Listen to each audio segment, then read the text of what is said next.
ایک جوان کہتے ہیں بڑا گنہگار تھا، ایران کا رہنے والا ہے۔ ہوتا ہے جوان دوستیوں کے چکر میں، تو ایسا ہی جوان تھا، دوستوں میں، پرائیویسیز میں اور ان چیزوں میں پڑا۔ جب والدین نے زیادہ پوچھنا شروع کیا تو اس کو پتا تھا اب گھر میں تو یہ میں کام نہیں کر سکتا، نشے کا عادی ہو چکا تھا، تو اس نے ماں باپ کو چھوڑا۔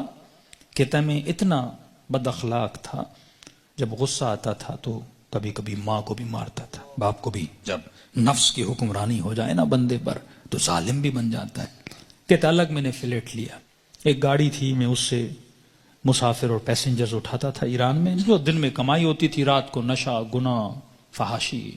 کہتے ہیں محرم کا مہینہ شروع ہوا، ایام محرم آئے، 6 دن گزر گئے، میرے دوست نہیں آئے۔ میں نے فون کیا کیوں نہیں آئے، انہوں نے کہا کہ مصیبت کے دن ہیں، ایام ازا ہیں، ہم گنہگار ہیں لیکن کم از کم 10 دنوں میں ہم احترام کرتے ہیں۔ تو کہتا میں غصے سے دوستوں کو آنے کی ضرورت نہیں ہے، میں نے گاڑی نکالی اور راستے کو جا رہا تھا، مسافر اٹھاتے اٹھاتے رات بہت لیٹ ہو گئی تھی، اس راستے پہ ایک میں نے لڑکی کو کھڑا ہوا دیکھا، اسے میں نے گاڑی میں بٹھایا، کہاں جانا ہے، کہ سیدھا جانا ہے۔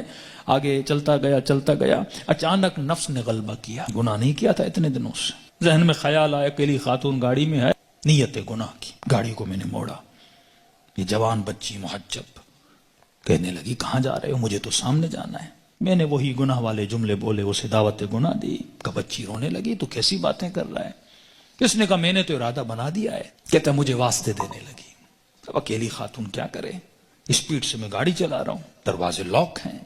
کہتا مجھے واسطے دینے لگے، ظاہر ایران تو مطلب دونوں شیعہ ہیں نا۔ کہنے لگی تجھے حسین کا واسطہ، تجھے مولا علی کا واسطہ، تجھے امام زمانہ کا واسطہ، ایرانی حضرت عباس کا بڑا احترام کرتے ہیں، تجھے ابو الفضل کا واسطہ۔ کہتا میں نے کچھ بھی نہیں سنا، میں نے کہا یہ چھوڑ دو عقیدے کی باتیں، فلاں کا واسطہ، فلاں کا واسطہ کس نے دیکھا ہے۔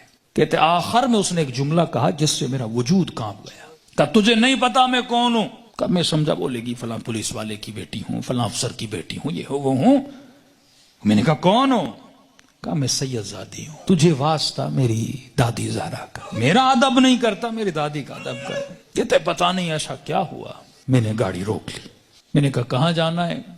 کہا مجلس پہ جا رہی تھی، امام بارگاہ پہ اتار دو۔ کہتا میں نے جا کے اتارا، پورے راستے میں خاموش رہا، سمجھ نہیں آ رہی تھی، ایک خوف سا میرے وجود پہ طاری ہو چکا تھا۔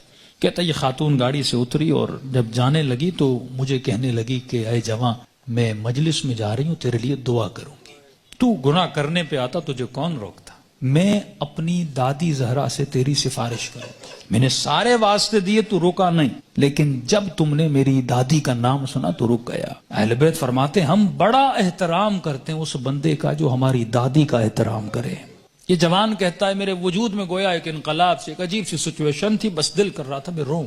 کہتا جہاں میں نے اس کو اتارا تھا وہ میرا محلہ تھا، میرے ماں باپ کا گھر تھا، کئی عرصے سے میں آیا نہیں ان کو دیکھنے کے لیے۔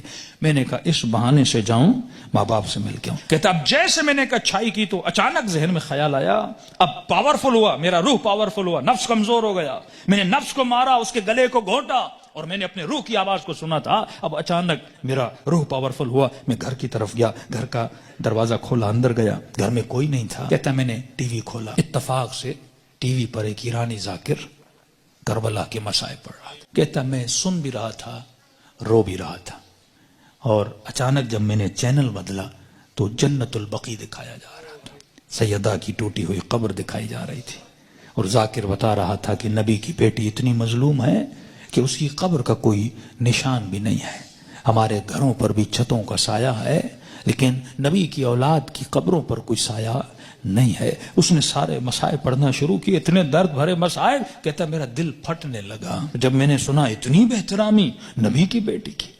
تو کہنے لگا سیدہ میں اتنا بڑا گنہگار ہوں لیکن میں نے آپ کی بیٹی کا احترام کیا، ایسے تھے جنہوں نے نبی کی بیٹی کا احترام نہیں کیا۔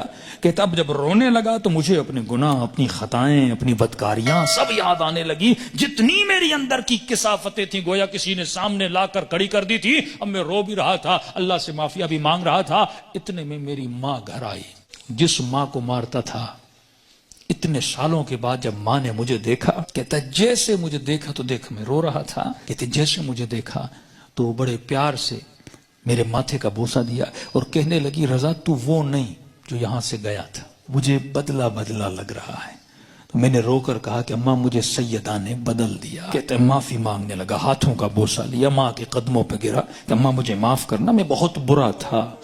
جب میں زیادہ رونے لگا تو ماں نے کہا بیٹا یہاں نہیں رو، امام بارگاہ میں مجلس ہو رہی ہے، معصوم کا فرمان ہے کوئی بھی دنیا کی مصیبت آئے نا ایسے نہ رویا کرو، بیوی چھوڑ کے جاتی ہے، بچے بدتمیزی کرتے ہیں، رزق میں پریشانیاں آتی ہیں، بندے کا دل کرتا ہے روؤں، کہتے ایسے اپنے آنسوؤں کو ضائع نہ کیا کرو، ذکر حسین کو یاد کیا کرو، مصیبت اہل بیت کو یاد کیا کرو، ان آنسوؤں کی قیمت بڑی ہے، ان کو ایسے ضائع نہ کیا کرو، غم حسین میں، مناجات خدا میں، توبہ میں بہایا کرو۔ تو ماں نے کہا حسین کی مجلس میں جاؤ، کہتا ہے اتنے سالوں کے بعد جب محلے میں گیا تو محلے داروں نے دیکھا ارے وہ جوان جو اتنا گمراہ تھا آج ذکر حسین میں رو رہا ہے، اس کی زندگی میں انقلاب بپا ہو گیا۔ کہا کہ جب سے گیا، اس کی ماں کہتی ہے یہ خادم بن گیا حسین کا، یہ عزاداروں کے برتن دھوتا، کبھی جوتیاں بناتا، کبھی وہاں پہ ان کے لیے چائے رکھتا، دن رات خدمت کر رہا ہے کہ پورے محلے نے گواہی دی کہ یہ اس سے سچا عزادار ہم نے دیکھا نہیں ہے۔ کہتے ہیں 1-2 مہینے گزرے، ایک قافلہ بنا کربلا جانے کے لیے، تو لہٰذا اس قافلے سالار جو تھا، مسجد کا ہیڈ بھی تھا، پریزیڈنٹ بھی تھا، اس نے اسے بلایا کہ رضا ادھر آ، ایک جوان کو ہمارے ساتھ چلنا تھا جو ہیلپر تھا لیکن وہ بیمار ہو گیا ہے، میں اتنے دنوں سے سوچ رہا تھا کسے لے کر جاؤں اس کی جگہ پر، اچانک ذہن میں خیال آیا تجھ جیسا نیک جوان ہے، اسے لے جاؤں حسین کی زیارت پہ۔ کہتا جیسے میں نے سنا میں رونے لگا، میں نے کہا مولا حسین کچھ دن نہیں ہوئے آپ کے قافلے میں آیا ہوں، اتنی جلدی آپ نے مجھے اپنی زیارت پہ بلا لیا۔ کہا مولا حسین کی زیارت کی، توبہ کی، واپس آیا، پھر ایک قافلہ حج کے لیے نکلا۔ کہ رضا قافلے والے اور محلے والے بول رہے ہیں جب تک یہ جوان چلے گا تو ہم چلیں گے، کیونکہ ہم نے اس سے اچھا خادم نہیں دیکھا، اس سے اچھا محبت کرنے والا نہیں دیکھا۔ کہ تب تو پاؤں سے زمین نکل گئی کہ سیدہ اپنے بیٹے کی زیارت بھی کروائی، اب اپنے جنت البقیع بھی مجھے بلا لیا۔ کہ اتنا بڑا شرف مجھے ملا، گویا زندگی بہار بن چکی تھی۔ جب سب کچھ کر کے واپس آیا، اس کے محلے کا ایک نیک متقی پرہیزگار تاجر تھا، بزنس مین تھا، وہ اس کے باپ سے ملا، کہنے لگا کہ میں اتنے دنوں سے دیکھ رہا ہوں ایک جوان میں اتنا انقلاب آ جائے، مجھے سمجھ نہیں آ رہا، مطلب یہ ارادے کا اتنا مضبوط ہے، یہ اور بن چکا ہے، میں چاہتا ہوں کہ اپنی بیٹی کا رشتہ اس سے کرواؤں۔ اس نے کہا کہ میں اپنے بیٹے کی گارنٹی نہیں دیتا، تجھے پتا ہے 4 مہینے پہلے کیا تھا اب کیا ہے، بات کرنی اس سے جا کر خود کر۔ اس کے پاس ہے، کہنے لگا رضا اپنی بیٹی دینا چاہتا ہوں لیکن ایک وعدہ دو۔ کہ کون سا وعدہ؟ کہ وعدہ یہ دو کہ پھر حسین کو چھوڑو گے نہیں، یہ دروازہ چھوڑ کے جاؤ گے نہیں۔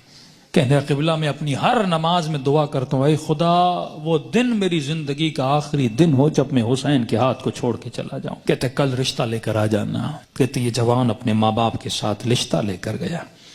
جب اس کے گھر میں داخل ہو، ایران میں رسم ہے جس بچی کا رشتہ دینے جاتے ہیں وہ چائے لے کر آتی ہے، وہ بچی چائے لے کر آئی، جیسے اس جوان نے کپ اٹھایا اس بچی کی نگاہ اس کے چہرے پر پڑی، کہتے ہیں ہاتھ سے وہ ٹریل گرا اور چیخ مار کے بے ہوش ہو گئی، کمرے میں لے گئے، بڑی دیر کے بعد ہوش میں آئی، اور جیسے ہوش میں آئی زار و قطع رونے لگی، اور اس کی زباں پر بس ایک ہی نام تھا، یا فاطمہ الزہرا، یا فاطمہ الزہرا۔ ماں پریشان، بیٹی رو کیوں رہی ہو؟ ایسا کیا دیکھا؟ یہ جوان پریشان، اس کے ماں باپ پریشان، ایسا کیا ہوا؟ کہتی اماں اللہ کی قسم ہے کل رات میں نے خواب میں سیدہ فاطمہ کو دیکھا تھا، مجھے سمجھ نہیں آ رہا تھا، کل رات بی بی اسی جوان کا فوٹو مجھے دکھا رہی تھی اور کہہ رہی تھی کہ تو میری چاہنے والی ہے، جب اس کا رشتہ آئے اسے انکار نہ کرنا، اس نے میری بیٹی کا احترام کیا تھا۔ تبھی فرمایا جب تو ایک قدم اہل بیت کی طرف جاتا ہے وہ 10 قدم آگے بڑھاتے ہیں، لیکن سوال یہ ہے کہ یہ قدم اٹھیں، زندگی میں ان کو راضی کرو جن کے راضی ہونے سے خدا راضی ہوتا ہے۔